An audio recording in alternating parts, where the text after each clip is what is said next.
Sebelum lanjut nonton video lainnya, please bantu kami untuk tetap menyiarkan dan menyampaikan informasi bermanfaat untuk Anda dengan cara subscribe official iNews channel. Dan jangan lupa klik tombol notifikasinya untuk Anda tidak terlewat informasi-informasi yang bermanfaat lainnya. Saya Abraham Silaban, terima kasih, sampai jumpa. Pemirsa, setidaknya 2 orang tenaga medis di RSUP Karyadi meninggal dunia sejak pertengahan Januari hingga pertengahan April. Sementara jumlah pasien telah mencapai 112 orang, 57 diantaranya pegawai RSUP Karyadi Semarang yang tertular dari pasien.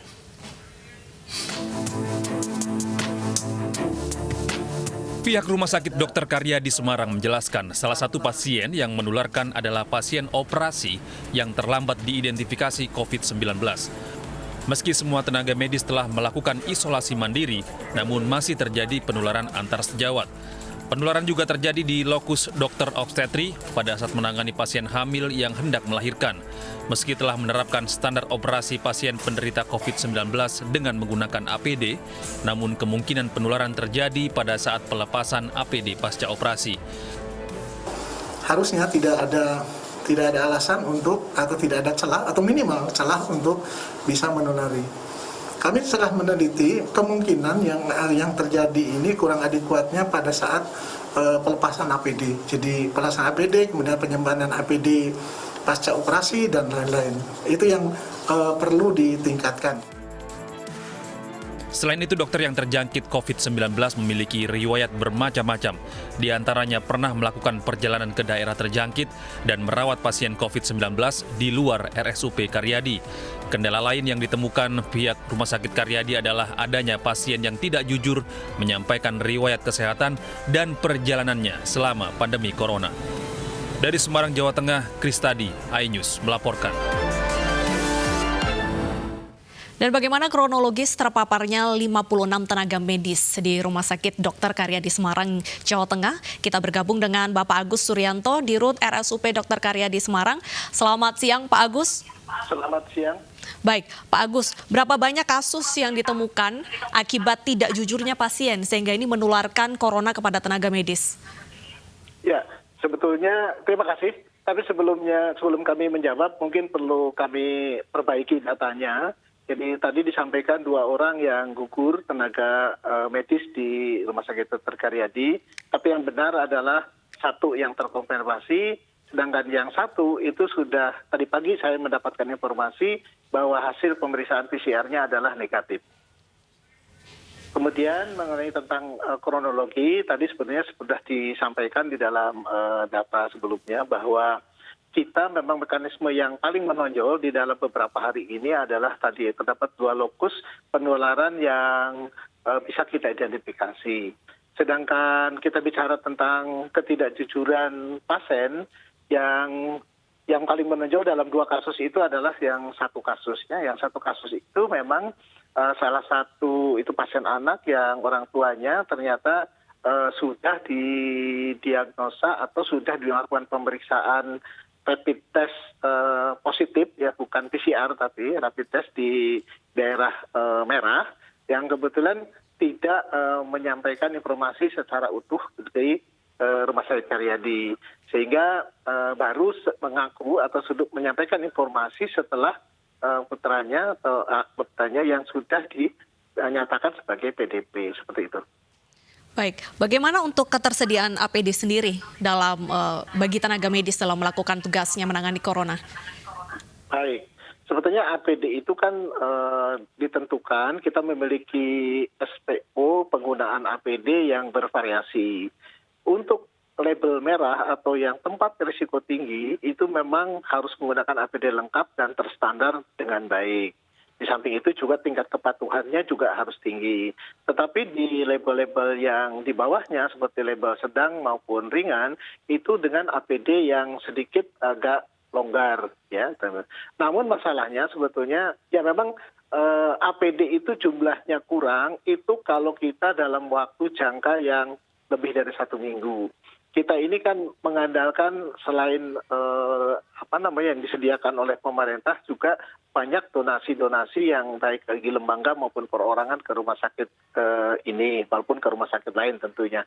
Namun sebetulnya kita juga harus meneliti ulang APD-APD yang diberikan itu, terutama untuk yang label merah itu tidak boleh under standar.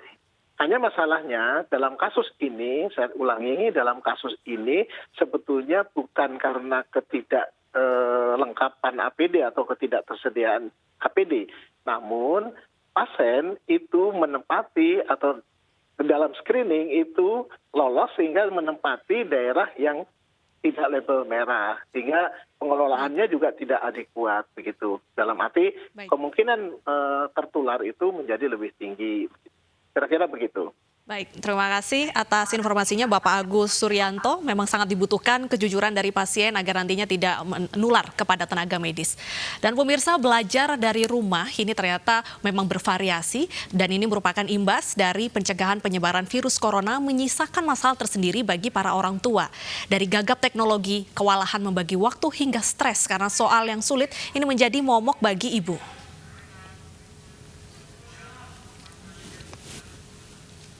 Sebuah kiriman pesan viral setelah dibagikan ke media sosial Twitter. Pesan tersebut berisikan keluhan seorang orang tua murid kepada wali kelas murid agar tidak lagi memberikan tugas yang merepotkan.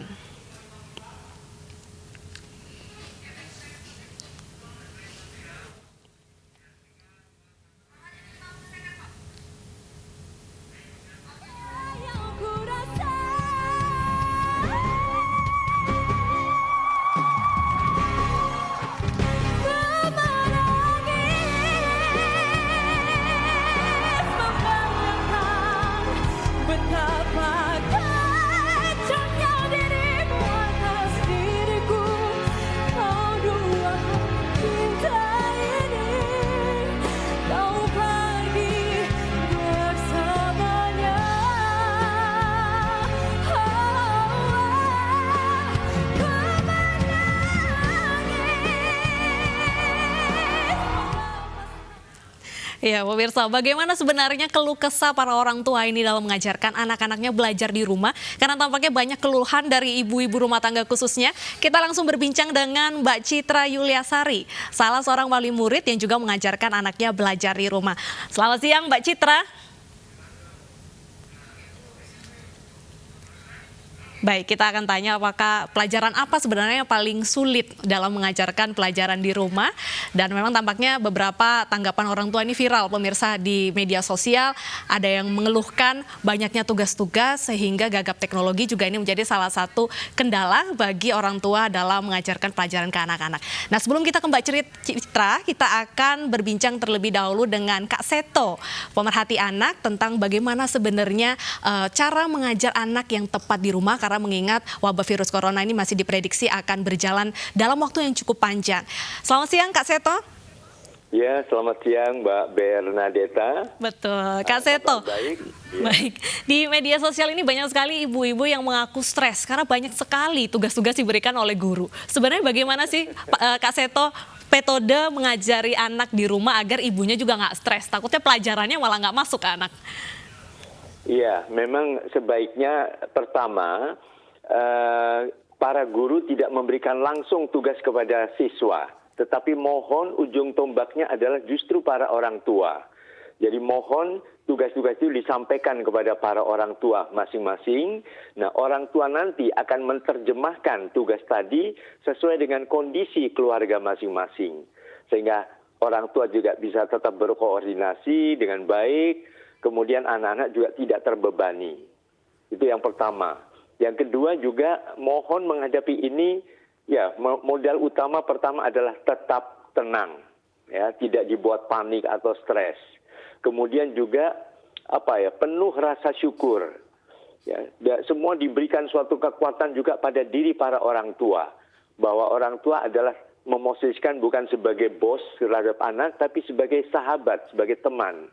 Sehingga suasana proses belajar mengajarnya ini di rumah dalam suasana yang sangat demokratis, penuh persahabatan, kreatif, menyenangkan, dan sebagainya. Saya kira itu yang paling perlu dipersiapkan oleh para orang tua untuk tidak merasa terbebani, tapi justru menjadi satu super tim di dalam keluarga, begitu. Baik, ada tips yang mudah nggak Kak Seto bagi orang tua supaya selain mereka harus tetap tenang, mereka apa saja yang harus mereka lakukan supaya materi-materi pembelajaran ini juga bisa masuk dengan baik kepada anak-anak?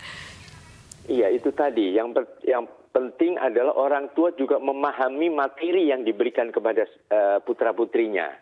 Itu lebih baik koordinasi juga langsung dengan para guru yang bersangkutan. Jadi orang tua juga berkomunikasi dulu, memahami apa istilahnya SKL, standar kompetensi lulusan.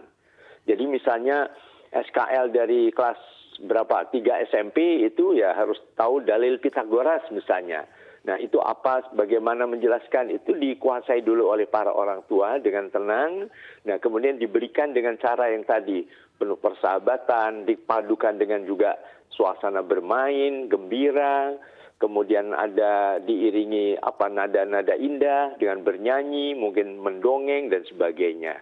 Jadi suasananya memang harus dibuat hidup dan kreatif sehingga orang tua juga tidak terbebani, sebaliknya anak-anak juga tidak merasa stres, begitu. Baik, untuk anak-anak sendiri Kak Seto, ini tampaknya PSBB masih akan berlangsung dalam jangka waktu yang lama. Adakah tips untuk anak-anak supaya mereka juga bisa tetap enjoy belajar di rumah?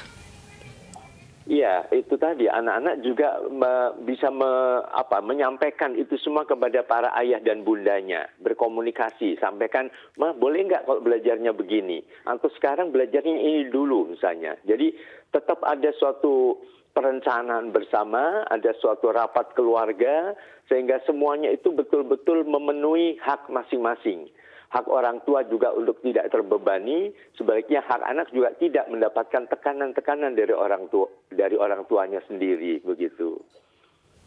Intinya dibuat senang lah, Mbak Bernadette. Jadi apa dengan bermain sulap, apa dengan menyanyi, apa dengan mendongeng, dengan boneka, atau apa dengan gerakan-gerakan melompat dan sebagainya, sehingga harus dijadikan suasana yang nanti akan terkenang indah sekali. Pada waktu dulu, zaman corona, wabah corona, wah ternyata belajar bersama dengan ayah dan ibu tuh mengasihkan sekali. Begitu. Ciptakan suasana demikian, saya kira. Baik, terima kasih Kak Seto. Yang paling penting adalah menciptakan suasana untuk lebih hidup, supaya anak-anak juga tetap enjoy belajar dan orang tua juga tidak stres. Nah, pemirsa, setelah berbincang dengan Kak Seto, kita akan kembali menghubungi Ibu Citra melalui sambungan telepon. Bagaimana sebenarnya keluh kesah ibu-ibu ini, karena tampaknya banyak sekali yang mengeluhkan di media sosial. Kita sapa dulu. Selamat siang, Mbak Citra. Ya, halo. Baik, Mbak Citra, terkait dengan orang tua yang diberikan tugas juga untuk mengajari anak-anak belajar di rumah. Bagaimana pengalaman Mbak Citra sendiri? Pelajaran apa yang paling sulit, Mbak? Sebetulnya kalau untuk tugas-tugas sih masih relatif aman ya Mbak ya. Yang jadi kendala itu justru karena kita kan semuanya masih beradaptasi dengan sekolah online ini kan. Kendalanya tuh gimana anak tuh kita tuh mendampingi anak belajar yang seperti itu sih Mbak, gitu loh, mendampingi anak belajar dengan kita juga masih bekerja di rumah yang seperti itu gitu. Baik, jadi kesulitan di membagi waktu ya Mbak Citra lebih tepatnya. Betul, gitu, membagi waktu dan kadang-kadang kan kita juga menjelaskan ke anak kan juga agak susah ya Mbak, gitu loh. Baik. Pelajaran apa nih Mbak yang paling sulit menurut Mbak Citra? Kalau misalnya saya mungkin matematika kali ya, matematika cara menjelaskan ke anak itu gitu. Baik, ada nggak sih Mbak permintaan dari ataupun juga tugas-tugas yang tampaknya cukup unik dari sekolah kepada anak yang akhirnya bikin Mbak Citra kewalahan? Sebetulnya sih kewalahannya karena kita memang masih beradaptasi ya Mbak ya. Misalnya gini, kirim video atau foto apa, nah itu yang kita nggak bisa membagi waktunya itu loh Mbak. Jadi keteteran di situ gitu loh.